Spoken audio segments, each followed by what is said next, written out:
شب قدر خدا میگه ای پیغمبری من برای امتی تو تنها 1000 ماهنی در اونجا نعمتهای دیگر میدیم. تنزل الملائکه والروح فیها باذن ربهم من کل امر. خدا میگه در این شب قدر، در این دهه آخرین ماه مبارک رمضان، من ملائکه ها را، فرشتگان روان میکنم.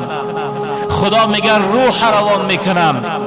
ای تنزل فیها الملائکه والروح ای یکثر تنزل الملائکه.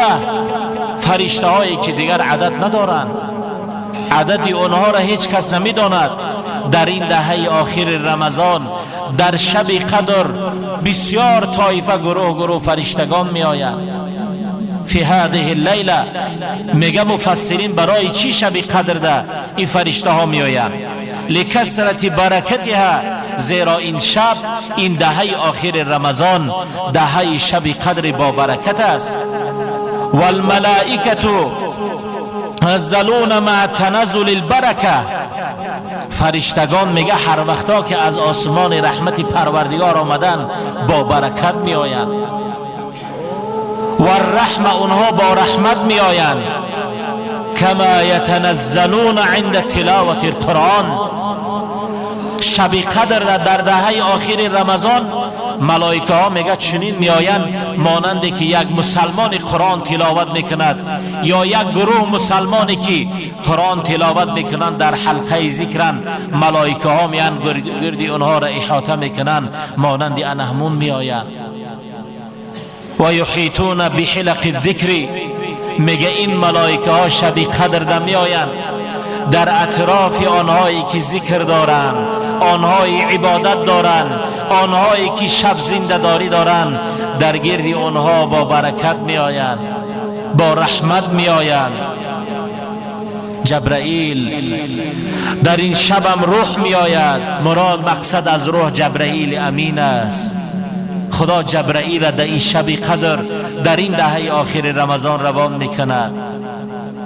جبرائیل امین، جبرائیل که ملائکه قریبترین درگاه پروردگار این جبرائیل است.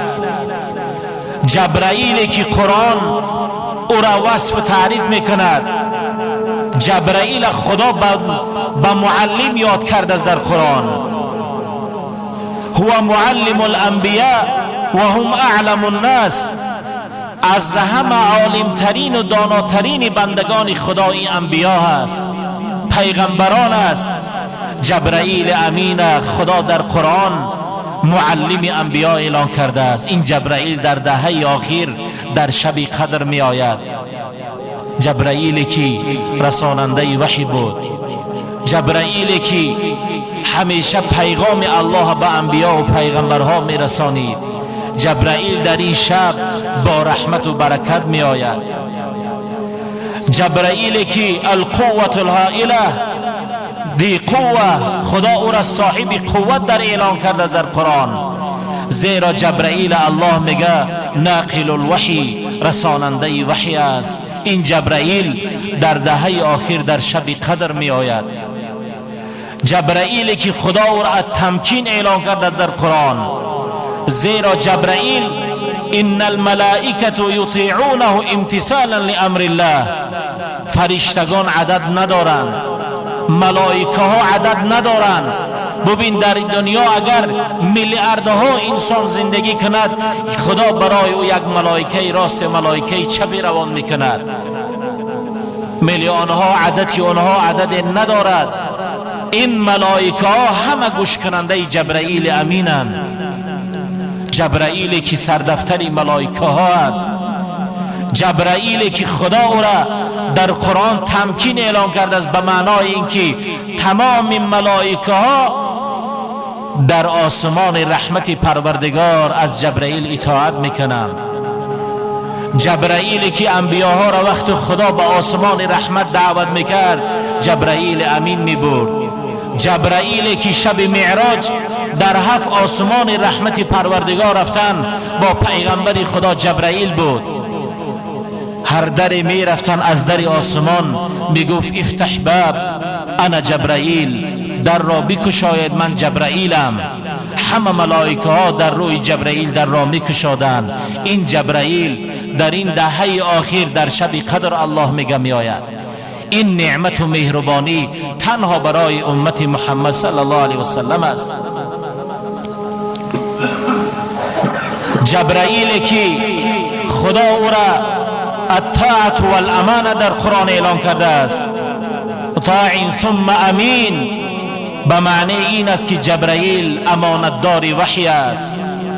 جبرائیل که وحی را به انبیا میارد، انا همون جبرائیل در این شب قدر می آید در دهه آخر. سلام هی حتی مطلع الفجر. ای امت محمد صلی الله علیه و سلم، خدا در آخر این آیت چی می گوید؟ سلام من یومها الى طلوع الفجر. این دهه آخر شب قدری که روز شب قدر تا آفتاب برآمدن شب سلام است، شب خیر است، شب برکت است. لا شر فیها، در این شب دیگر شب بدی نیست، زیرا در این شب یستمر فیها نزول البرک خیر والبرکه. این دهه آخر رمضان شب قدری که همه برکت خیر الله در زمین میریزد، او عدد و حساب ندارد. و نزول الملائکه بالرحمت فوجا بعد فوج. خدا میگه در این شب گروه گروه از فرشتگان به زمین روان میکند، پیش حلقه های ذکر، پیش زنده‌داران دهه آخری شب قدر. وقتی یک گروه می آید، خدا دیگر گروه فرمان می دهد تا برآمدن آفتاب. علامه زحیلی در تفسیر منیر این تفسیر آیت بیان کرده درباره شب قدر. ای سالمة بانها السلام، این شب آرامی است. لا یستطیع الشیطان ان یعمل فیها سوءا. علامه زحیلی در تفسیر منیر در تفسیر این آیت میگوید این شبی هست که همه شیطان ها بسته‌اند. شبی هست که دیگر یک لحظه شیطان دست کشاده و پای کشاده ندارد که ضرری برای امت محمد صلی الله علیه و سلم رساند. این شب قدر این دهه بزرگی ماه مبارک رمضان است. ان الله یغفر لمن قام ایمانا و احتسابا. ما امروز تفسیر سوره قدر را کردیم و بزرگی دهه آخر ماه مبارک رمضان. حبیب خدا میگه هر کسی شب قدر را، هر بنده مسلمانی که، هر خواهر مسلمان، هر زن مسلمان، هر مرد مسلمانی که این دهه آخر ده و این شب قدر را زنده داری میکند، از روی ایمان و امید ثواب این سبب بخشش گناه ها بوده است. ابو هریره از حبیب خدا روایت کردند، گفتند پیغمبر خدا من صام رمضان ایمانا و احتسابا غفر له ما تقدم من ذنبه و من قام لیلة القدر ایمانا و احتسابا غفر له ما تقدم من ذنبه. این حدیث امام بخاری و مسلم روایت کردن در کتابش. حبیب خدا میگه ابو هریره گفتن، حبیب خدا گفتن هر کسی ماه مبارک رمضان، امروز رمضان، اکثری رمضان از بین ما رفت، هر کسی ماه مبارک رمضان، حبیب خدا گفتن از روی ایمان و امید ثواب، زیرا این رمضان سیری بین بنده و الله است. این یک رازی هست که بین بنده و الله است. روزداری هر یک تیما و شمار الله میداند. هر کسی از روی ایمان روزه گرفته است، عظمت و پروردگار و بزرگی الله شناخته است، اللهی که بر اون نعمت زیاد داده است او را دانسته است، روزه گرفته است، از این روزش امید ثواب دارد، خطاهای او بخشیده می شده است. و هر کسی حبیب خدا میگه شب قدر را زنده داری کند از روی ایمان و امید ثواب، خطاهای او بخشیده می شده است. این عظمت و بزرگی شب قدر است. عایشه مادرمان میگه حبیب خدا وقتی در شب قدر بسیار وصف و تعریف کردند، از حبیب خدا پرسیدم، عایشه ای که همسر پیغمبر خدا بودند، ببین که زنهای پاکدامن از شوهرها چی را میپرسند. حبیب خدا را عایشه میگه گفتم قلت یا رسول الله، ای رسول خدا، ارأیت ان وافقت لیلة القدر ما اقول. عایشه مادر من گفتن ای حبیب خدا، ای پیغمبر خدا، الله مهربان شب قدر را برای من نصیب گرداند، نعمت و فیض و برکت شب قدر را برای من نصیب گرداند. شب قدر را ای حبیب خدا من چی گویم؟ پیش پروردگار چی راز گویم؟ پیش پروردگار چی دعا کنم؟ برادران مسلمان، وقتی این دعایی که حبیب خدا برای عایشه تعلیم داد، این برای تمام امت مسلمان است. زنهایی که در خانه داریم این دعایی پیغمبر تعلیم دید، همچنان حبیب خدا با عایشه تعلیم داد. گفت عایشه، خداوند شب قدر را برای تو نصیب کرد، قولی اللهم انک عفو کریم تحب العفو فاعف عنی. بگو ای عایشه این دعا را در شب قدر بسیار بگو، خدایا یکی از نامهایت، یکی از صفتهایت عفو است، کریم استی، بخشیدن را دوست می‌داری، خدایا من را ببخش. عایشه ای که پاک بودن، خاندان پیغمبر پاکترین خاندان بودن، خاندانی که محبوب درگاه پروردگار بودن. این تعلیم حبیب خدا برای عایشه گفت، خدایا ای پروردگارا یکی از صفتها و نامهایت عفو از بخشیدن است، کریم استی، دوست می‌داری، بخشیدن را من را ببخش. وقتی زنی پاک دامن این دعا را میکند، خواهران مسلمان یک بار به گناهمان نگاه کنیم. وقتی خاندان نبوت این دعا را میکند، ببینیم کی قدر ما و شما خطا داریم، چرا ما این دعا را نگوییم؟ بگویید شب قدر پروردگارا بخشیدن را دوست می‌داری، پروردگارا کریم استی، پروردگارا مهربان استی، پروردگارا دوست نمی‌داری یک بنده در عذاب باشد، خدایا گناه را ببخش. خطا کردم، در بندگی کمبودی کردم، خدایا این شب را برای من نصیب گرداندی، خدایا گناه من را ببخش. پروردگارا همچنان مشرق را از مغرب دور کردی، جسدی من را در دنیا چنین از گناه دور بگردان. مسلمان دهه آخر شب قدر را نمیخیر زندگی میکند. در شب قدر در دهه آخر یکی از امینها اعتکاف است که حبیب خدا بسیار خوب می شود یکی از بندگان خدا در مسجدها اعتکاف بشیند. موافق مذهب ما و شما اگر یک کس هم نشیند از گردن دیگرها ساقط می شده است. اعتکاف برادران مسلمان، حبیب خدا محمد صلی الله علیه و سلم وقد کان یعتکف هذه العشر، پیغمبر خدا دهه آخر رمضان در اعتکاف می نشستند. حدیثی که ابی سعید روایت کردن انه اعتکف عشر الاول، پیغمبر خدا گاه بود که دهه اول دم عبادت خدا را میکردن، اما در دهه آخر ماه مبارک رمضان سنت دائمی حبیب خدا بودن. عایشه مادر من میگه ان النبی صلی الله علیه و سلم کان یعتکف العشر الاواخر من رمضان حتی توفاه الله تعالی. عایشه مادر من میگن تا آن لحظه ای که حبیب خدا جان در بدن داشتن، تا آن لحظه ای که جان را به امانت الله سپاریدن، دهه آخر ماه مبارک رمضان در اعتکاف می نشستند.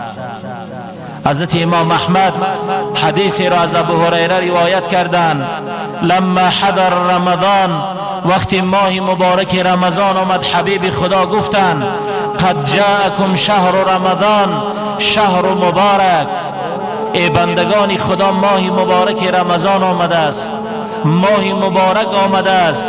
افترض الله علیکم صیامه، پروردگار روزه گرفتن ماه مبارک رمضان به شما فرض گردانده است. تفتح فیه ابواب الجنت، این رمضان این ماهی است که درهای جنت همه کشاده است. و تغلق فیه ابواب الجحیم، درهای دوزخ همه بسته است. و تغل فیه الشیاطین، شیطان ها همه بسته از لشکری شیطان. فیه لیلة خیر من 1000 شهر، در این ماه گفتن حبیب خدا ای مسلمانان یک شبی هست که بهتر از 1000 ماه است. من حرم خیرها فقد حرم، کسی خیر و برکت این رمضان از دست داد برکت زیادی را از دست داده است. کسی خیر و برکت دهه آخر را از دست داد خیر و برکت زیادی را از دست داده است.